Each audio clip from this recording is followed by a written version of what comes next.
en la industria y pues mucha experiencia matemática. Entonces le agradecemos mucho al profesor Isidro su plática, que es matemáticas computacionales y, según dice ahí, un nuevo paradigma. Matemáticas y computación, sí. Entonces, adelante, por favor. Gracias, Carlos. Buenas tardes. Hoy mi plática es, porque me gusta mucho platicar con la gente joven, convencerlos de que está pasando algo muy interesante a nivel científico, en particular también para las matemáticas, y es el hecho de que se está conjuntando el supercómputo, que son computadoras, como vamos a ver dentro de un momento, con una gran capacidad computacional, la modelación matemática y nuevos paradigmas del conocimiento científico. Entonces mi plática, a diferencia de las que supongo han tenido, va a ser muy ligera. Los voy a convencer más bien por medio de simulaciones, vamos a ver qué sucede, cómo se modelan cosas. Y ya luego, si alguien tiene la inquietud, pues está toda la parte formal, ecuaciones diferenciales parciales, cómo las resolvemos, métodos numéricos, optimización combinatoria, ruteos, un montón de temas, criptografía, etcétera, que se pueden tocar. O sea, esto abarca un alto espectro de la materia.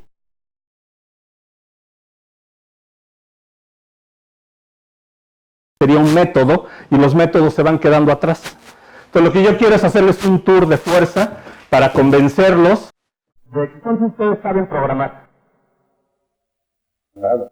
En forma paralela. ¿Lo saben paralelizar? Bueno, pues ya se quedaron un poco en la prehistoria.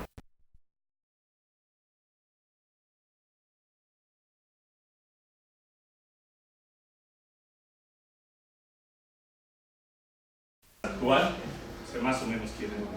Bueno, pues está ahorita una gran revolución. No sé si han oído que la inteligencia artificial es como esa gran palabra que anda ahorita en el medio.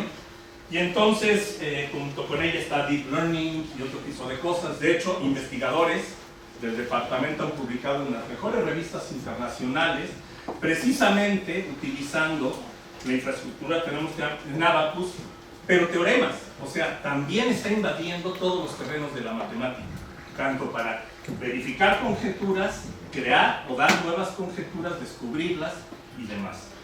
Entonces hay una manera de hacer esto y se las voy a hacer un poco tramposa. Les voy a pasar un pequeño video muy rápido para introducirles y que conozcan lo que es Abacus. Ya una vez con eso me voy a ir poco a poco y vamos a discutir un montón de problemas relacionados. No sé si hay una bocina. ¿Cómo? Que no sé si se va a oír. Sí, sí, sí. ¿Se oye? Sí.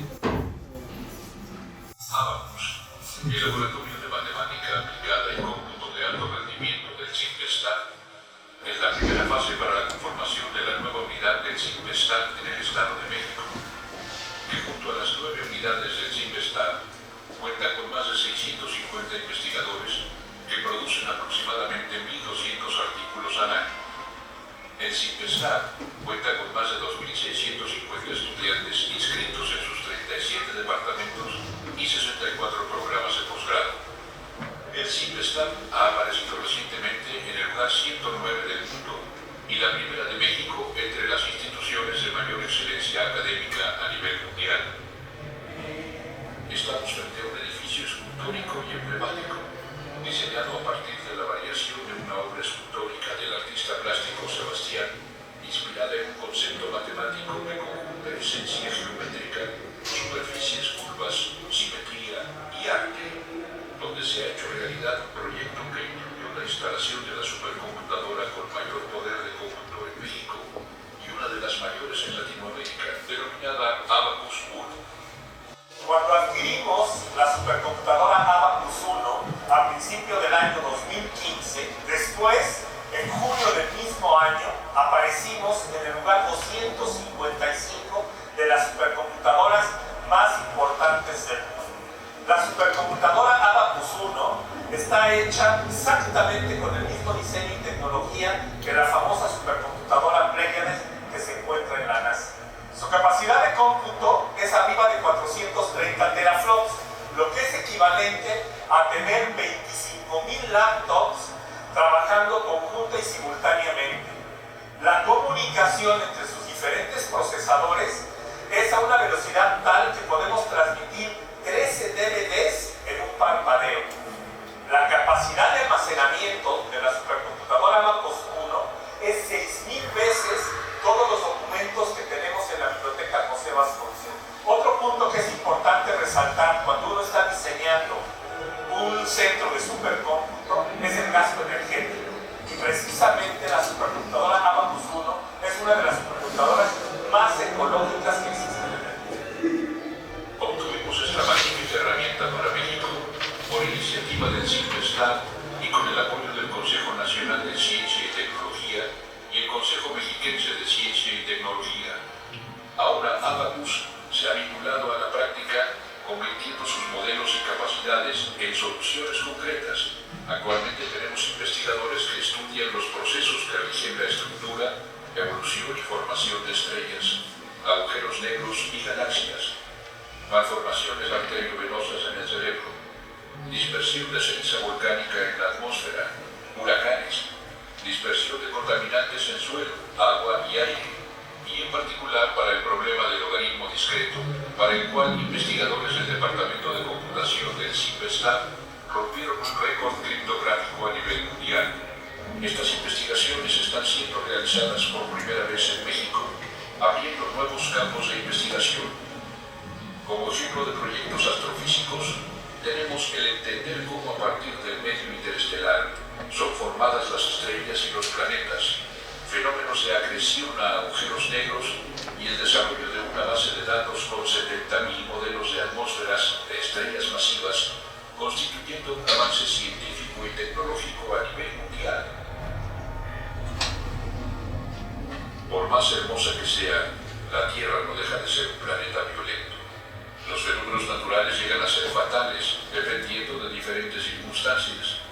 Abacus está desarrollando un sistema de evaluación de impacto de la ceniza volcánica sobre el tráfico aéreo en tiempo real en aeropuertos de México. El programa acopla resultados de modelos numéricos de dispersión de ceniza con datos de tráfico aéreo y es aplicado a la evaluación del impacto que la ceniza volcánica emitida por los principales volcanes activos ubicados cerca de aeropuertos importantes tiene sobre la aviación civil. Un ejemplo más, el proyecto mexicano de hemodinámica cerebral de Abacus. ¿Por qué estudiar el flujo de la sangre en el cerebro? ¿Y en qué podemos ayudar a neurocirujanos en el entendimiento y tratamiento de sus pacientes? Abacus está desarrollando modelos de arterias de pacientes del Instituto Nacional de Neurología y Neurocirugía Manuel Velasco Suárez y del Hospital Regional de Alta Especialidad de Ixtapaluca. ¿Qué se pretende conseguir a través de estos modelos numéricos precisos? Ayudar a neurocirujanos en el entendimiento y tratamiento de pacientes, en particular con malformaciones arteriovenosas o MAPS. Hemorragias asociadas a MAPS pueden tener desenlaces devastadores en los pacientes.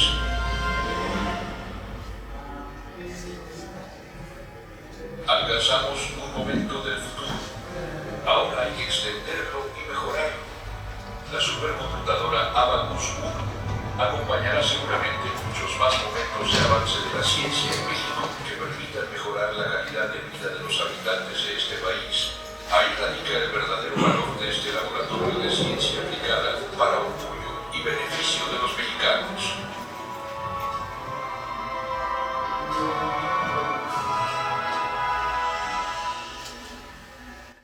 Estarán de acuerdo conmigo que era más fácil que lo dijera ahí, que ya salía como periquito y volvérselos a tratar de repetir. Pero lo importante, y eso es lo que quiero que se den cuenta, es que de alguna manera hay una interacción nueva que está jugando un papel cada vez más importante entre lo que es modelar matemáticamente un montón de fenómenos, simplemente estudiar lo que es la red de Internet. Es una red enorme, y tratar de entender los fenómenos, de cómo se comporta la información en esa red, tener estrategias para sacar información, son problemas matemáticos muy complejos. Voy a discutir un momento lo que son órdenes de magnitud, porque dentro de 2 años, a lo más 3, ya vamos a tener, y ahorita por eso puse órdenes de magnitud, computadoras que son capaces de hacer 10 a la 18 operaciones por segundo.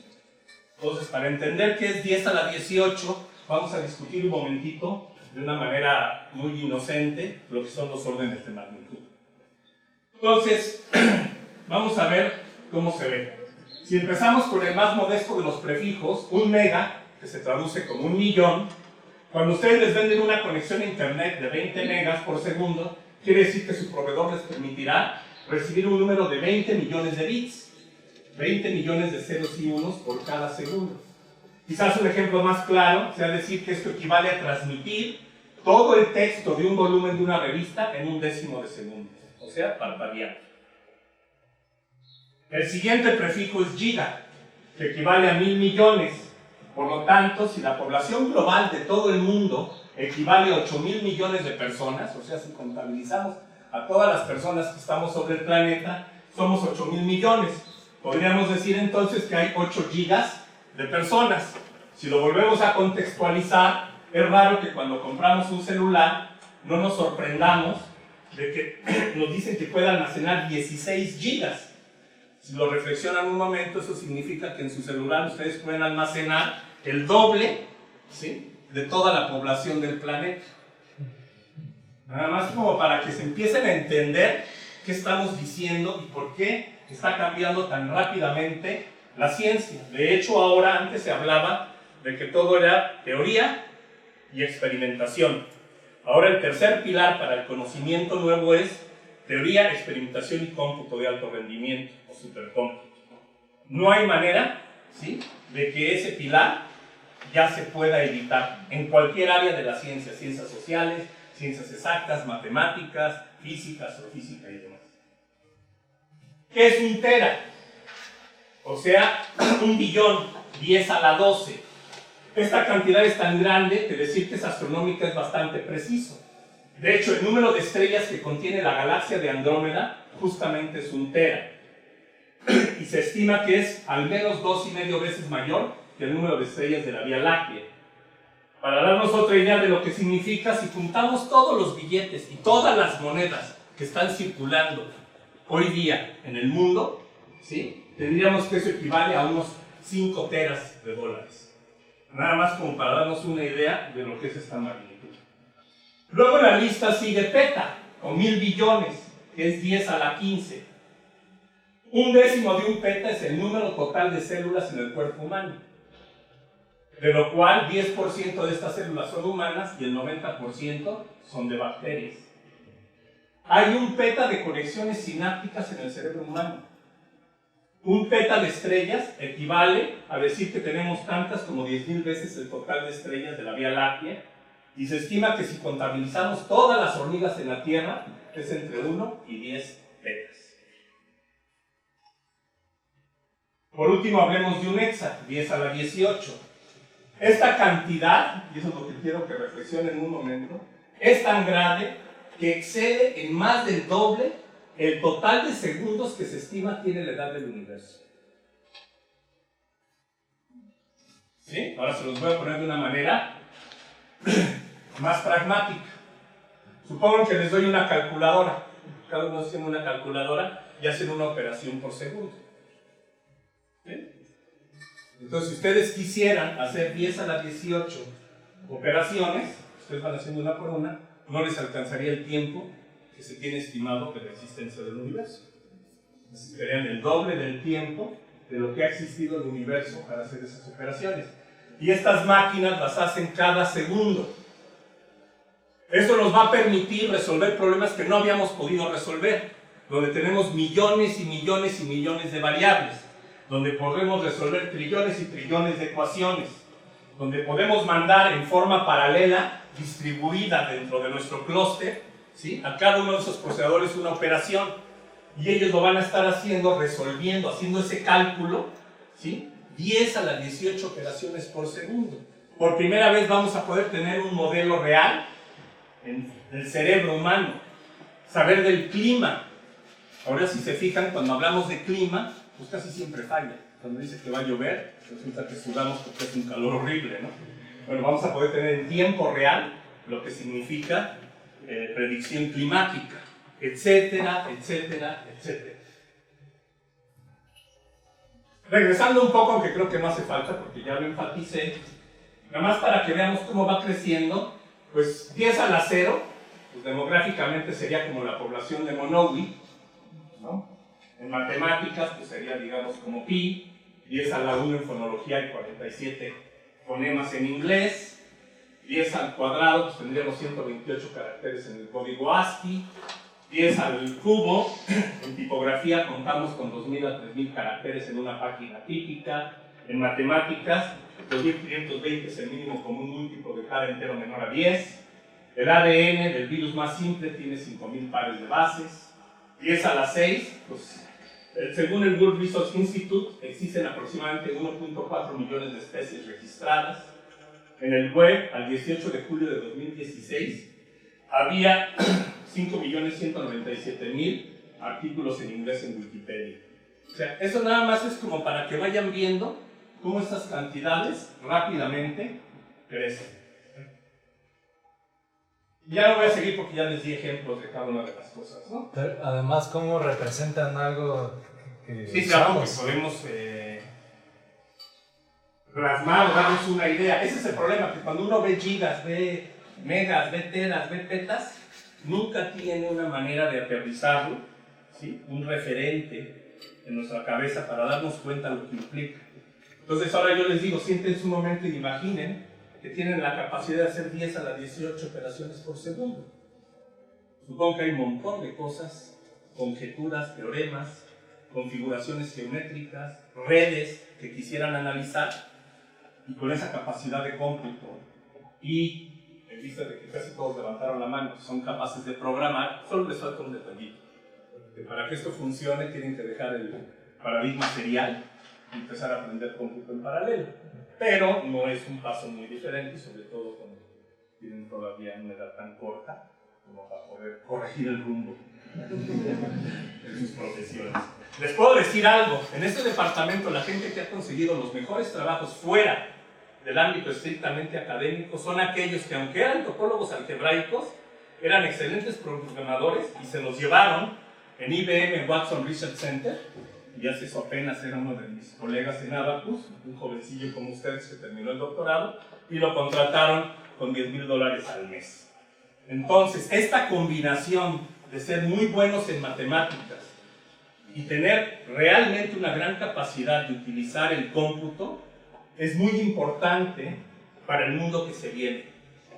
Yo normalmente en las pláticas que doy siempre he dicho que yo soy muy feliz en el mundo que me tocó vivir, porque pues, si hubiera nacido hace mucho tiempo y fuera trabajara para un señor feudal, pues la pasaría mal, o si hubiera sido un esclavo de algún tipo de imperio, una cosa así. Pero estamos en un momento muy democrático, donde aparentemente, gracias a toda nuestra tecnología, sabemos lo que pasa en cualquier rincón del mundo, la gente se puede meter, ¿no? Y buscar información y demás. Pero por primera vez quisiera vivir unos 30 años más, o 40 años más, por lo que está sucediendo y lo que viene. A ustedes les va a tocar verlo, a mí posiblemente, seguramente, no, a menos que haya alguna gran revolución médica, perpetuando un poco más, pero en efecto, viene un cambio que ustedes no se están imaginando y es importante que se pongan a leer y ver cuáles son el tipo de herramientas, de conocimientos que tienen que tener para lidiar en ese nuevo mundo. La inteligencia artificial que está tan rimbombante por todos lados es un hecho y va a cambiar la forma de conocer, la forma de hacer algoritmos, la forma de tener conocimiento, la forma de trabajar y laborar, el deep learning, el análisis masivo de datos, están cambiando totalmente la manera en que vamos a convivir, nos vamos a relacionar y nos vamos a comunicar. Y ustedes son la generación sándwich. Les va a tocar aprender de lo que hacemos en esta generación, la mía, pero introducirse de lleno en una edad un poco más madura a ese nuevo mundo que viene. Y es importante que estén alertas sobre eso. Entonces, esto es lo que les dije hace un momento, ¿no? Ahora, ¿qué significa almacenar? Bueno, pues en un petabyte podemos meter 40,000 Blu-ray de una capa Sony, 212,000 DVDs o 294 metros, si los apilamos en un edificio de más de 70 pisos, 250,000 millones de archivos MP3 o 4 teras de libros de 200 páginas. Ahora, ¿qué es Abacus? En Abacus lo que tenemos, me voy rápido porque lo que quiero es llegar a las simulaciones, a la parte matemática, pero para que tuvieran una idea, ¿no? Pues nosotros tenemos 430 teraflops, que como ya vimos, es equivalente más o menos a 25,000 laptops trabajando juntas.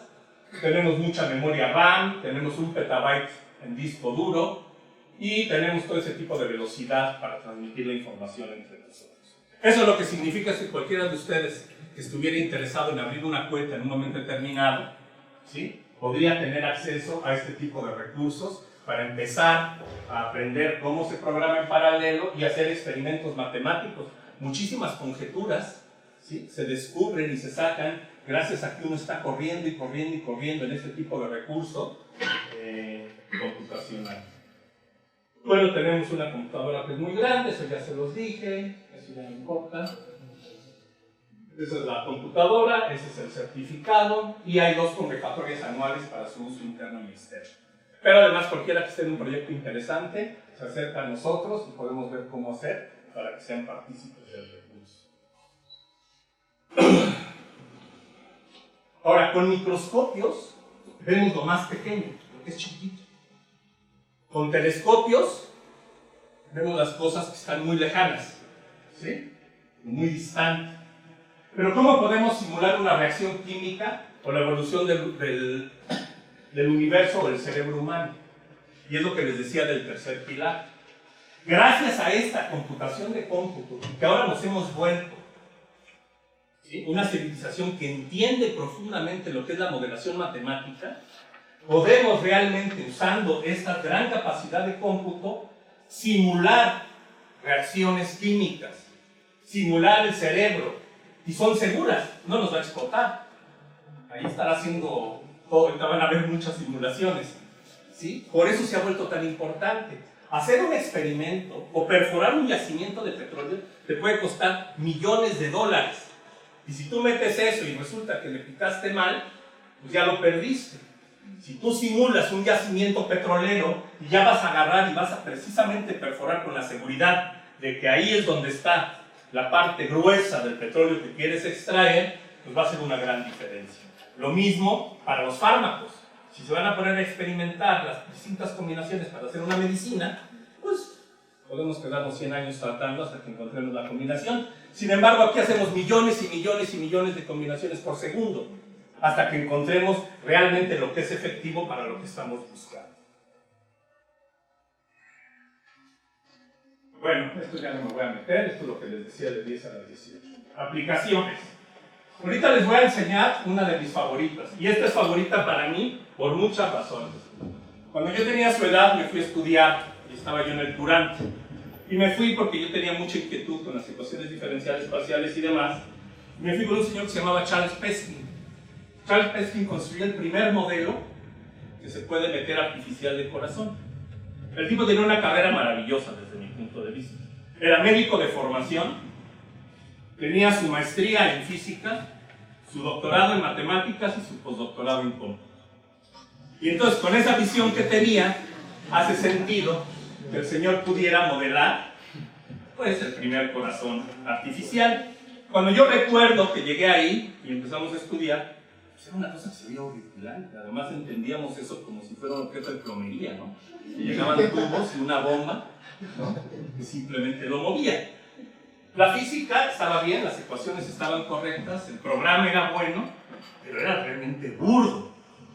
Ahora, tantos años después, regreso y veo de lo que somos capaces y los quiero compartir para que tal vez entiendan un poquito a lo que me refiero con cómo está cambiando la situación.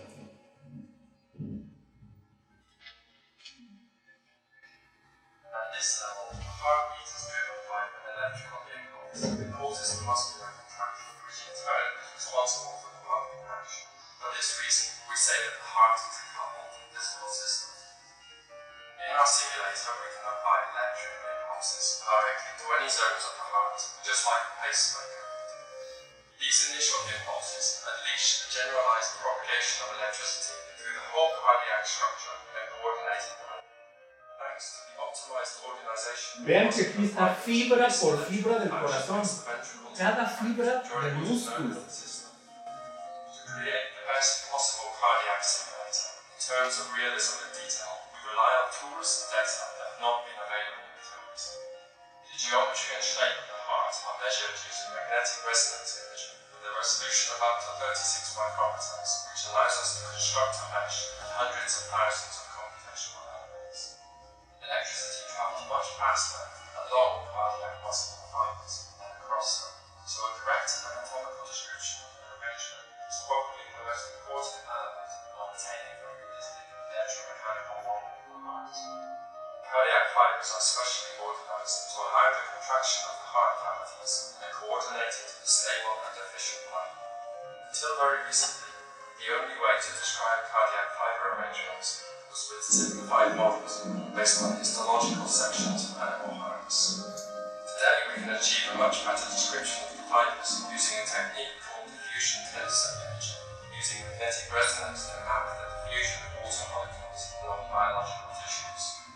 In our cardiac simulator, we can use diffusion tensor imaging information, as well as mathematical models, allowing us to validate the theory with experiments and improve our numerical methods. Alia, a software developed at the Barcelona Supercomputing Center, has been designed from scratch for efficient use of large parallel clusters. Producing an accurate simulation of a heart requires considerable computing power, and that's why we perform our simulations on BSC's supercomputer, Mare Nostrum, where calculations can be distributed among 10,000 processors working with tightly coordinated environment. These simulations will help medical doctors to better understand how our body works, to diagnose pathologies, to plan operations and treatments, and to test and design new drugs. Ese es un ejemplo de lo que les estoy diciendo. Estamos llegando a entender de una manera que jamás nos imaginábamos, ¿sí? Una, por el cuerpo humano, pero dos, el poder de lo que hemos desarrollado con la matemática. No sé si ustedes, pero para mí realmente es asombroso que seamos capaces de entender ya a este nivel. Aquí hay otro ejemplo del sistema respiratorio, y donde todo lo que está aquí, esto se ve muy bonito, hay colores, dibujitos, fluidos, todo eso son ecuaciones. O sea, si yo se los agarro y les quito toda la parte bonita, lo único que van a encontrar son sistemas de ecuaciones diferenciales parciales, ¿sí?, que están siendo resueltas a una gran velocidad en la supercomputadora. Se van a ver listas y listas y listas y listas de datos. Aquí lo que hemos hecho, ¿sí?, es de alguna manera llevar todos esos datos de salida a las imágenes de lo que estamos modelando. Es un problema típico de dinámica de fluidos. Entonces así estamos entendiendo realmente lo que significa el sistema respiratorio. Si se fijan, el corazón que yo les mostré dista mucho de lo que les dije de una bomba mecánica, nomás se hace así, ¿no?, y tiene unos tubos conectados. Ahí podemos ver cada fibra. O sea, imagínense que hoy día podemos agarrar un paciente y analizarle cada fibra de su corazón y encontrar en dónde necesitaría en última instancia una intervención, sin lastimar nada más de todo su corazón, y entender cómo con electricidad o con pulsos o lo que sea le podríamos dar una alternativa para que lleve una vida digna. Nosotros hemos estado muy metidos, me voy muy rápido en un proyecto que se llama hemodinámica cerebral. A nosotros lo que nos interesaba cuando empezamos, lo vieron en el video, cuando trabajar con este grupo de médicos, era que hay muchos pacientes que tienen un problema de malformaciones venosas en su cerebro. Y entonces resulta que lo que debe de suceder normalmente es que conectamos arterias con venas de tal suerte que se forma una red capilar muy bonita, muy bien diseñada, la naturaleza es muy sabia. Y entonces estos filamentos se unen de manera correcta. Pero estas personas tienen el problema de que se les hace aquí un verdadero nudo, un enjambre, que de hecho estamos tipificando con teoría de nudos porque resulta que no es arbitrario. Que la gente que tiene esta deformación, resulta que es muy fácil más o menos caracterizar la tipología en base a que, si se fijan, pues eso lo podemos ver en última instancia como si realmente fuera un nudo en matemáticas. Podemos ver que esta cosa se nos enreda, ¿no? Y lo curioso es que no se enreda arbitrariamente, sino que cumple con ciertas reglas de enredo, que esas las podemos de alguna manera clasificar. Esta es una manera muy padre de ver pues, cómo se ve el cerebro, ¿no? Esto es como que hecho en la computadora muy bonito. Esto ya es una cosa más compleja porque es más real. Bueno, esto es lo que les decía del problema de los nudos. Y aquí tengo un videíto, lo voy a tratar de adelantar. Bueno, este es lo que hicimos nosotros. Nomás quiero ser un poco enfático.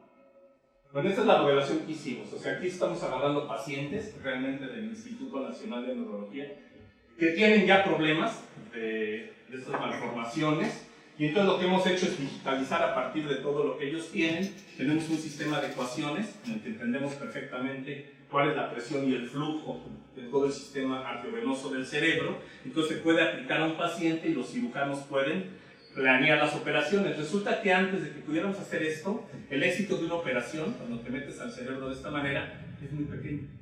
En general les hacen un daño muy grave a los pacientes, porque ahorita les quería enseñar un video para que vean por qué. Este es el modelo.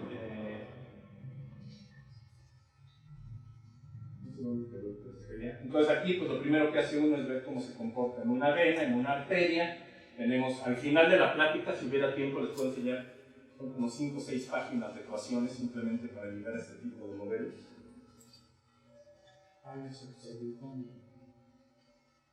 Con las ecuaciones de Navier-Stokes, dice, ¿verdad? Sí, en parte.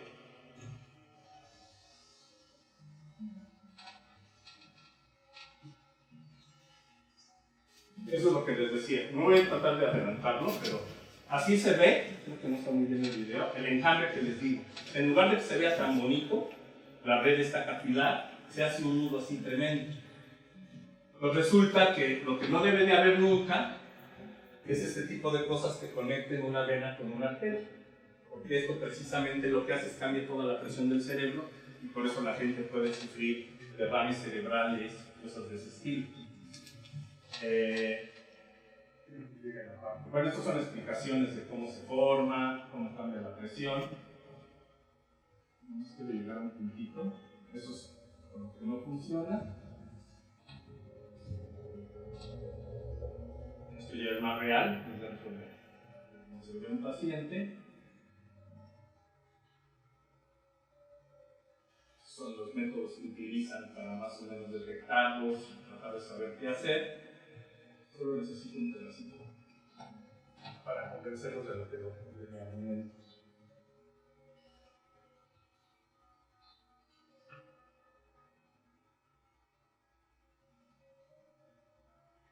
Todo esto se ve bien porque pues, es un modelo bonito, ¿no? O sea, uno puede agarrar y esta es la realidad. Estos son cirujanos interviniendo en un paciente. Ahora, si ustedes ven ahí, todo esto que se veían los tubos tan bonitos, tan separados, tan increíbles, no se ve nada, ¿no? O sea, esto es impactante, como entran ahí y se supone que saben. Ahora, ¿cuál es el peligro?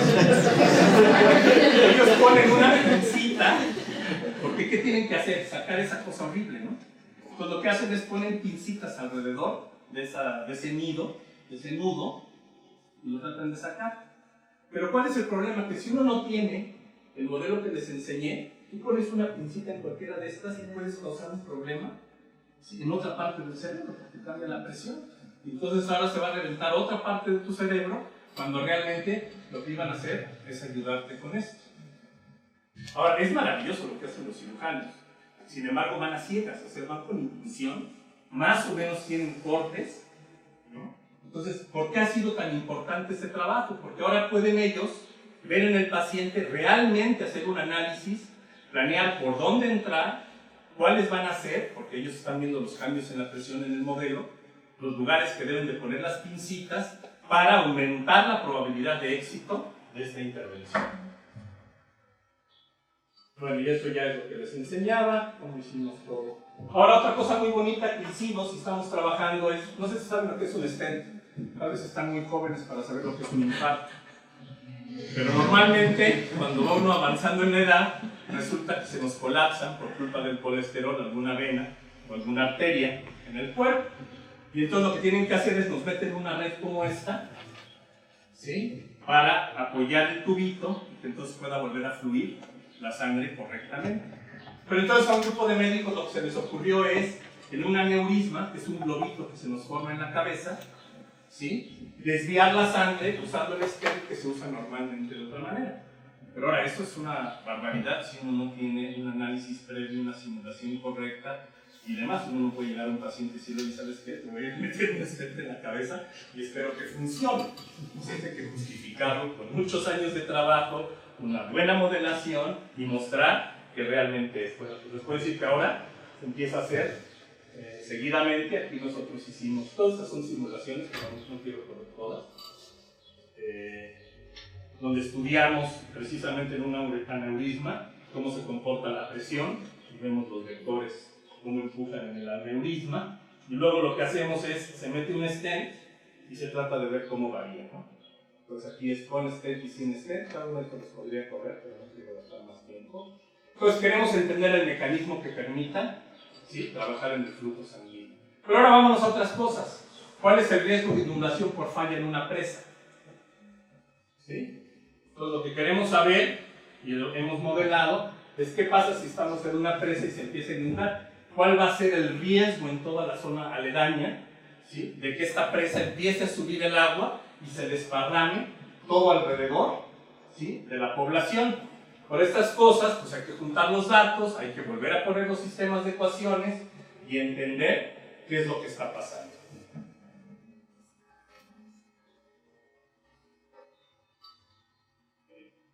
Un ejemplo más, que ahora estamos trabajando mucho, es con respecto a olas, porque Pemex, como saben ustedes ahora, está jugando un papel fundamental en todo lo que va a ser la política actual, y entonces hay que estudiar el efecto de las olas, tanto en embarcaciones como en muelles. Si queremos entender, por ejemplo, un proyecto muy importante que se está haciendo ahorita a nivel nacional, es cómo podemos aprovechar la energía de las olas para generar electricidad. Entonces se necesitan todo este tipo de modelos si queremos entender ese tipo de cosas. Ahorita nos acaban de dar un proyecto muy grande con la Unión Europea de 4 millones de euros, precisamente para apoyar y estudiar los yacimientos, energías alternativas y demás problemas que está sufriendo. Aquí, por ejemplo, pues ahora tenemos que hacer muchas plataformas.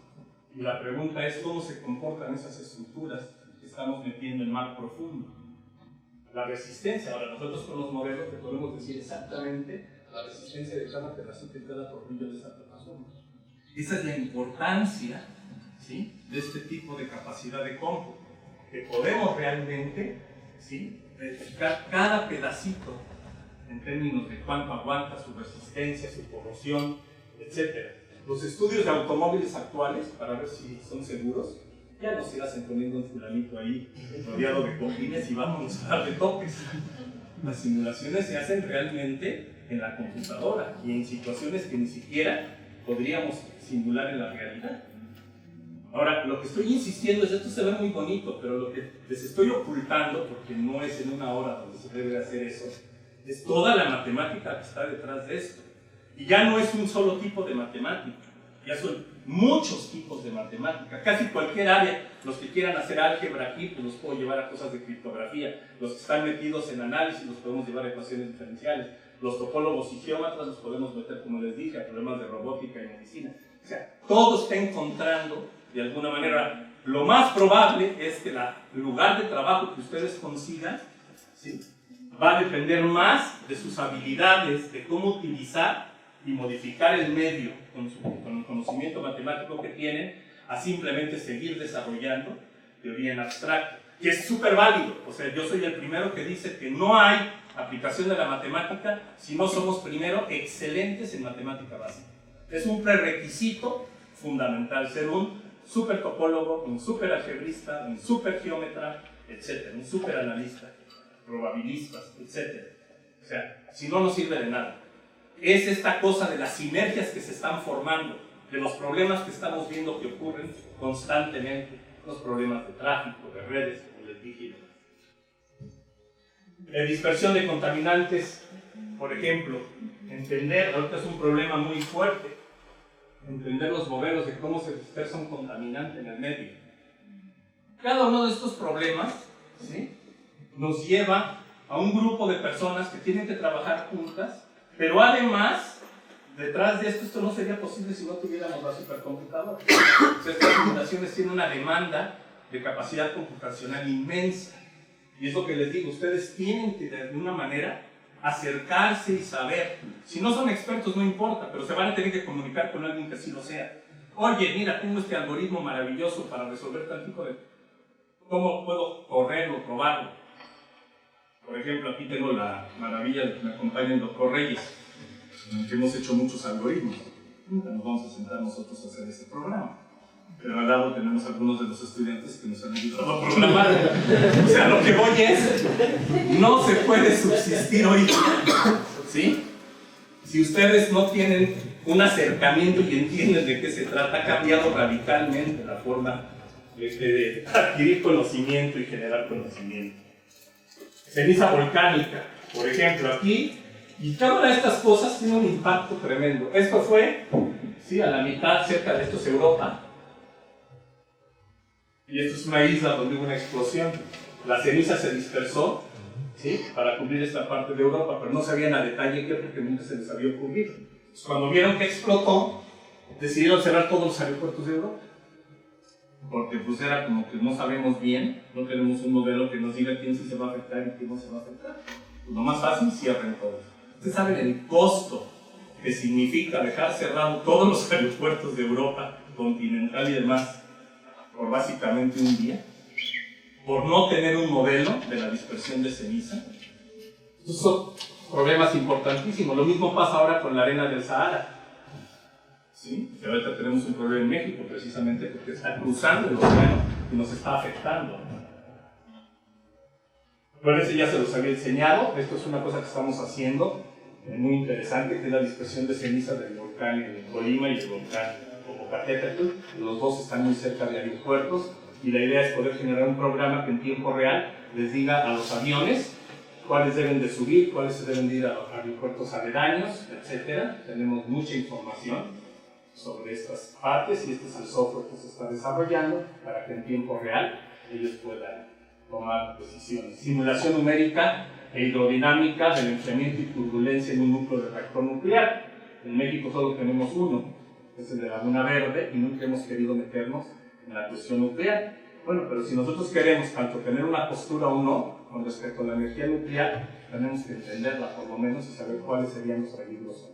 Entonces, si estamos a favor, pues para entender cómo la vamos a utilizar. Si estamos en contra, para poder argumentar seriamente porque es un peligro. Y ya se sabe, los japoneses lo han vivido seriamente. Este es otro muy interesante, del flujo multifásico en campos petrolíferos fracturados naturalmente. Entonces, ¿cómo se extrae en ese tipo de campos el petróleo? Se inyecta agua. Y entonces la idea es que desde abajo el agua va empujando el petróleo y lo vamos recogiendo en la parte de arriba. Ahora, esto lo que se hace es que son muestras que se hacen en un laboratorio de cómo es la composición de las piedras, ¿sí?, que están cerca de ese yacimiento. Y entonces ellos nos dan toda la información de la composición de estas piedras, cómo están fracturadas.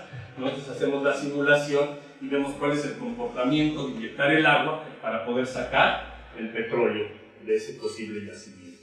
Entonces, esto se hace continuamente y es algo que tiene mucho impacto en la explotación de yacimientos. Dispersión en medios porosos, lo mismo. Lo que queremos saber es si vamos a limpiar algo que está contaminado o que se está contaminando, cómo se dispersan ese tipo de líquidos o fluidos en general en estos medios porosos. Y entonces poder tener soluciones a ese tipo de problemas. Este es otro muy interesante, la interacción de tres fluidos en un yacimiento simplificado. Si se fijan aquí, lo que va a suceder es, en tanto avanza, se va a generar una situación muy caótica. Pero todo esto lo gobiernan ciertas ecuaciones, o sea, todo esto lo podemos nosotros, está matematizado. Una serie de ecuaciones, ¿sí?, que están simulando el comportamiento de la interacción de tres fluidos con diferente densidad en el espacio que sería un yacimiento. Ahora la pregunta es, ¿qué pasa si ese yacimiento, ¿sí?, es un medio poroso, como el que les enseñé hace rato. Entonces, si se fijan, el comportamiento es mucho más estructural. Ya no tenemos, ¿sí?, ese comportamiento tan caótico, sino se empieza a portar de una manera muy estructural, lo cual significa que nos da muchas aplicaciones, tanto para yacimientos de agua, yacimientos de petróleo, etcétera, etcétera.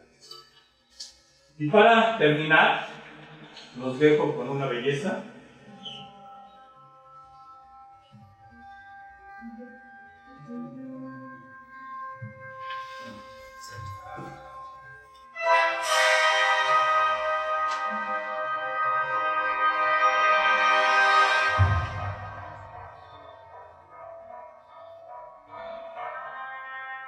Esto es real, o sea, no es... Esto está basado en datos reales obtenidos por los astrofísicos.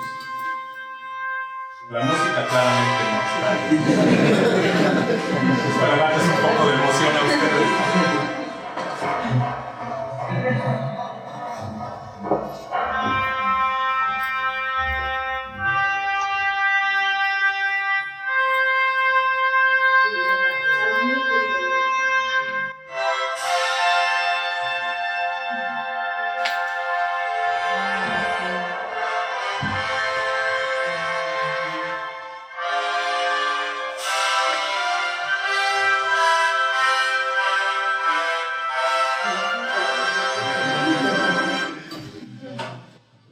Muchas gracias.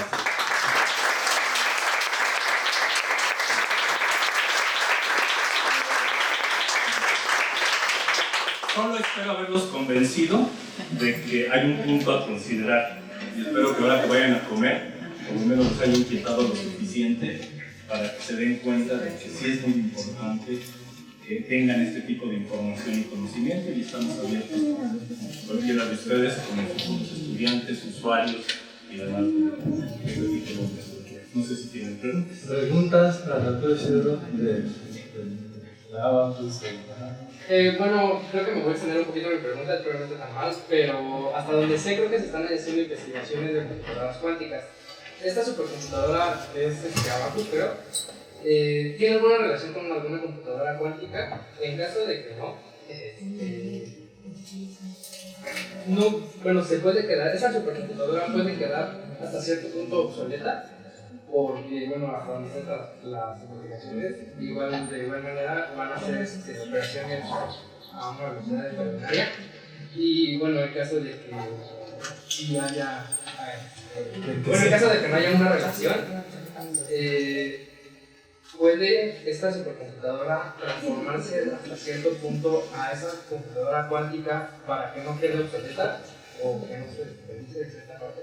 Bueno, entonces estos dos niveles. El primero, la realidad. El segundo, es la parte de ciencia ficción. A ver, ¿por qué crees que la máquina se llama Abacus? ¿Conoces el abaco? ¿Tú crees que la máquina hace algo esencialmente diferente al abaco? No, creo que no. ¿Crees que el cómputo cuántico, esencialmente, nosotros vamos a hacer algo diferente? O sea, vamos a manejar la información, ¿sí? Vamos a hacer los cálculos de otra manera. Ahora, yo te dije hace un momento que vamos a 10 a la 18 operaciones por segundo, lo cual nos permite un ámbito increíble. Hoy día tú te puedes conectar a varias computadoras o simuladores cuánticos. Ahí el problema grande que hay ahorita en los dos ámbitos es cómo vas a programar. O sea, yo te hago la siguiente pregunta. Imagínate que te digo que tienes 10 a la 18 procesadores para que los uses. ¿Cómo le vas a hacer para pedirle a cada procesador que haga el trabajo que le corresponde? Ahorita ya nos hemos vuelto muy buenos en manejar un peta, 10 a la 15. Más o menos logramos utilizar la mitad de esos en una corrida. Pero esto ya es tan grande que se tiene que reinventar toda la idea de lo que es un algoritmo. Cómo distribuir en los procesadores, cómo se comunican y qué significa un cuello de botella. Cómo vas y buscas en toda esa red tremenda un bit de información. O sea, los problemas matemáticos que están metidos en este cambio tecnológico son de una complejidad que antes nunca habíamos confrontado. Seas cuántico o no seas cuántico. Para lo cuántico es una alternativa muy interesante. Pero el paradigma es el mismo. Si tú no sabes paralelizar, seas cuántico, uses CPUs tradicionales, ¿sí?, no vas a lograr mucho. Entonces, lo que está de fondo, y eso lo tenemos que empezar a enseñar desde la primaria, es que ya cambió el paradigma. El paradigma es paraleliza. Tienes que dividir, ¿sí?, tu algoritmo, los pasos de tu algoritmo en tantos procesadores simultáneos como se puede. Hay cosas que no es fácil.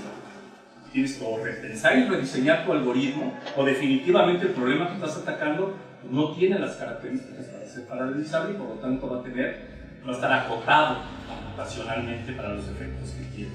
Entonces mi respuesta sería, no las vas a hacer compatibles unas y otras, porque son dos como tecnologías diferentes. Las puedes hacer convivir, como ahorita tenemos muchas máquinas que se llaman híbridas, que usan 4 o 5 tecnologías diferentes, GPUs, CPUs, etc. O sea, cada una de estas máquinas no está hecha del mismo tipo de procesador, sino tienen como 20 procesadores distintos con distintas tecnologías. Entonces sí puedes hacer un híbrido, donde cierta parte de las operaciones las mandas a la cuántica y otras las haces. Pero más interesante, también se está desarrollando lo que serían las computadoras biológicas, que para mí todavía se me hacen más interesantes, que es realmente utilizar las células, ¿sí?, a nivel de procesamiento. Y ahí hay todo el mundo por explorar que está avanzando a pasos agigantados, que va a ser mucho más cercano a, porque sigue sorprendiendo que nuestra capacidad, ¿no?, por más que las computadoras nos ganan en muchísimas cosas, hay cosas que definitivamente no hay manera que ellos puedan intervenir. ¿Me preguntaste algo más? No. A ver, ¿qué es la pregunta? Yo tengo una pregunta. ¿Qué sistema operativo es de referencia en Abacus? ¿Y cuál es la preferencia, cuál es la política en cuanto al software abierto? ¿Hay o no? Está lleno de casi todo software abierto. Si tú quieres un software que no sea abierto, es tu responsabilidad tener las licencias para que lo podamos instalar. Solo lo utilizan las licencias. Todo lo que nosotros manejamos es en general abierto, lo que usa la gente.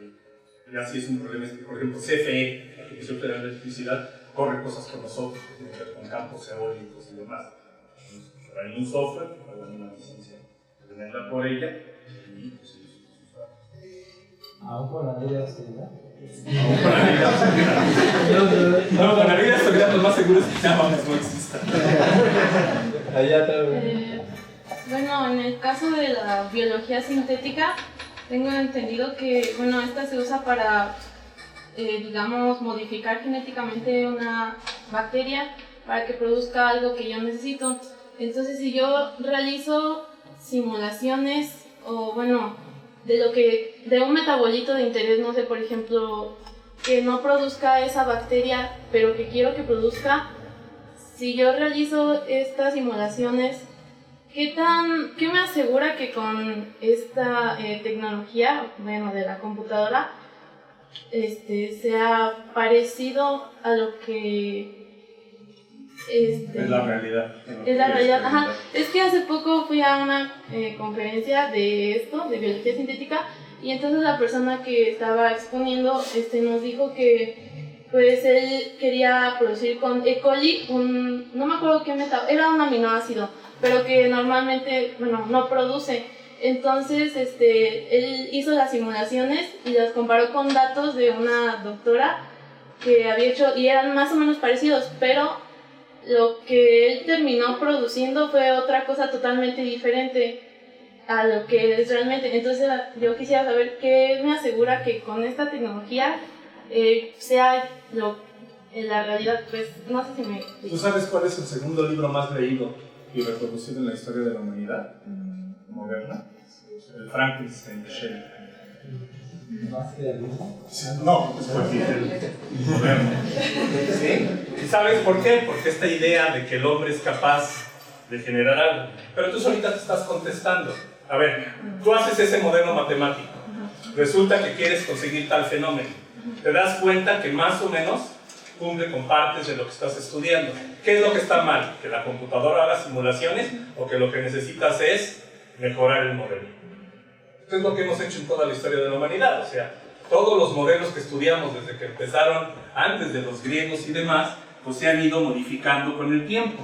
Lo que yo te estoy diciendo y el mensaje que estoy dando es que ha habido un cambio sustancial en los últimos 25 años y lo que viene todavía es mucho más impactante, que vas a tener una capacidad de cómputo que antes no podías. Yo cuando estaba estudiando, ¿sí?, y hacía cosas en investigación de operaciones, por ejemplo, pues meter un programa que manejara 100.000, 200.000 variables era tremendo. O sea, las máquinas que tenía yo a disposición realmente era complicado y tardaba meses. Hoy podemos resolver eso en millones y millones de variables y en segundos. Entonces, mejora tu modelo, te das cuenta que hay más variables que intervienen, que puedes capturar información de lo que estás estudiando más precisa, y lo más seguro es que se acerque un poco más. Quien crea que de ahí vas a sacar, pues definitivamente significaría como si la ciencia de repente se para, ¿no? La única ciencia que se para, y tal vez muchos van a brincar y me van a pegar, es la matemática. Porque una vez que demuestras un teorema se supone que es cierto para siempre, ¿no? Por eso yo me volví matemático, porque no podía con la idea de lidiar con cosas que no fueran una verdad. Y eso es la verdad. O sea, en el fondo, los matemáticos tenemos, pero por eso nosotros no podemos publicar. Yo creo que tengo el 80% de una prueba.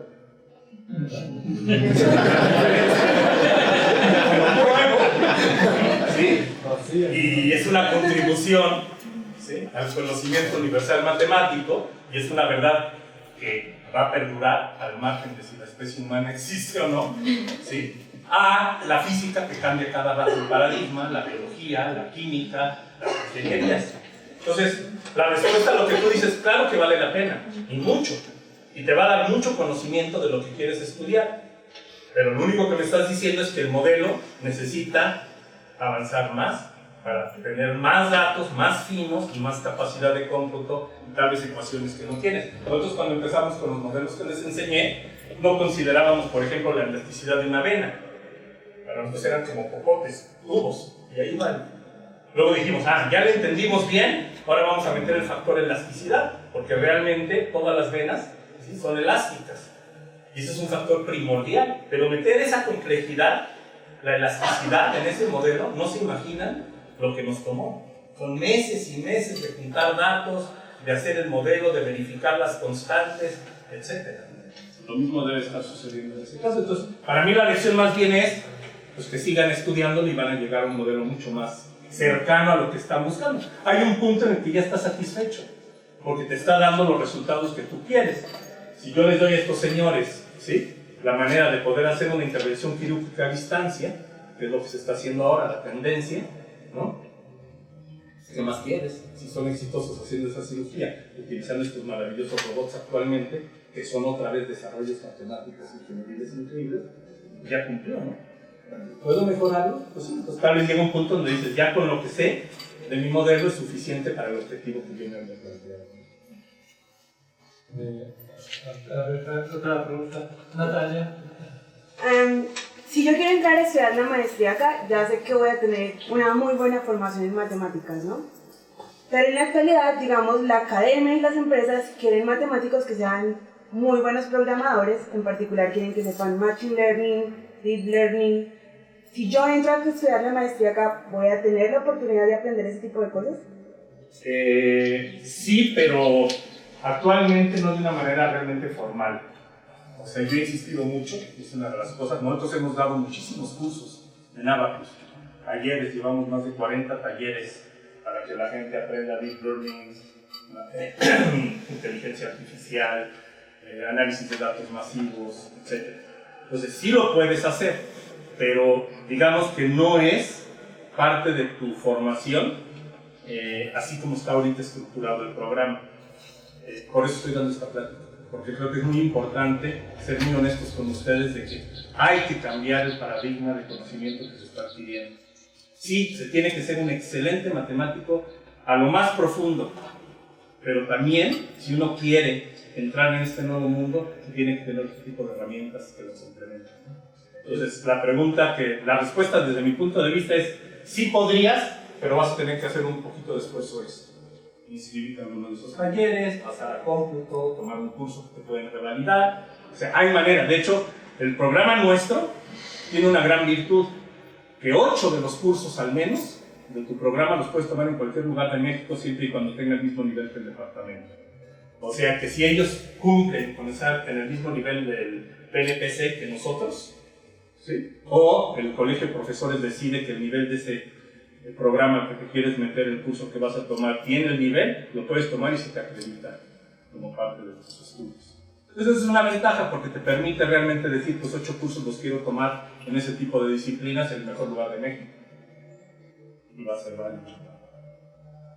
No sé si respondo. Sí, a ver, compañero, la SUF tiene una pregunta. En cuestión de herramientas para visualización, no sé si tienen algún preferido, ¿por qué? No, de hecho, aquí atrás de esto, es que no, yo no tengo tiempo de darles una plática realmente completa y meterme. Pero es que trabajamos, todos estos proyectos son grupos en donde participamos a veces 30, 40.